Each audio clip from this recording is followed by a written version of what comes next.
ಬೋನಿಗೆ ಬಿದ್ದ ಚಿರತೆಯ ಗರ್ಜನೆಯ ಕಂಡು ಬೆಚ್ಚಿ ಬಿದ್ದ ಜನ. ಚಿತ್ರದುರ್ಗ ಜಿಲ್ಲೆಯ ಕಡ್ಲೆಗುದ್ದು ಗ್ರಾಮದ ಸುತ್ತಮುತ್ತ ಜನರ ನಿದ್ದೆ ಕೆಡಿಸಿದ್ದ ಚಿರತೆಯೊಂದು ಅರಣ್ಯ ಇಲಾಖೆ ಇಟ್ಟಿದ್ದ ಬೋನಿಗೆ ಬಿದ್ದಿದ್ದು ಬೋನಿನಲ್ಲೇ ಗರ್ಜಿಸುತ್ತಿರುವ ಚಿರತೆ ಕಂಡು ಗ್ರಾಮಸ್ಥರು ಬೆಚ್ಚಿ ಬಿದ್ದಿದ್ದಾರೆ. ಚಿತ್ರದುರ್ಗ ಜಿಲ್ಲೆಯ ಕಡ್ಲೆಗುದ್ದು ಗ್ರಾಮದ ಸುತ್ತಮುತ್ತ ಚಿರತೆ ಕಾಣಿಸಿಕೊಳ್ಳುತ್ತಿದ್ದು ಗ್ರಾಮಸ್ಥರಲ್ಲಿ ಭಯಭೀತಿ ಉಂಟು ಮಾಡಿತ್ತು. ಇಲ್ಲಿನ ಗ್ರಾಮಸ್ಥರು ಅರಣ್ಯ ಇಲಾಖೆಗೆ ಚಿರತೆಯನ್ನು ಹಿಡಿಯುವಂತೆ ಮನವಿ ಮಾಡಿದ್ದರು.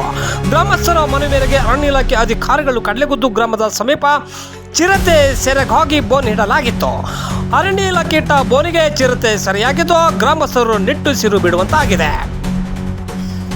ಬೋನಿಗೆ ಬಿದ್ದ ಚಿರತೆಯನ್ನು ಅರಣ್ಯ ಅಧಿಕಾರಿಗಳು ಚಿಕಿತ್ಸೆ ನೀಡಿ ನಂತರ ಆಡುಮಲ್ಲೇಶ್ವರ ಮೃಗಾಲಯಕ್ಕೆ ರವಾನೆ ಮಾಡಲಾಗಿದೆ.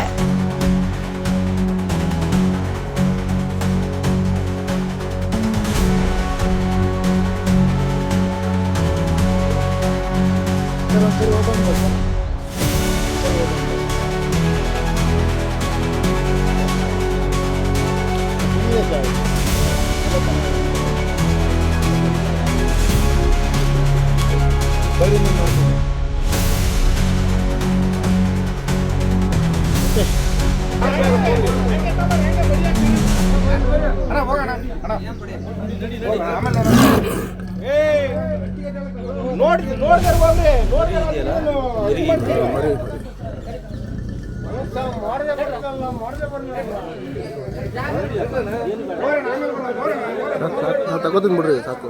ಮತ್ತು ಜನ ಎಲ್ಲ ಬಂದ್ಬಿಡ್ತಾರೆ. ನೋಡಿ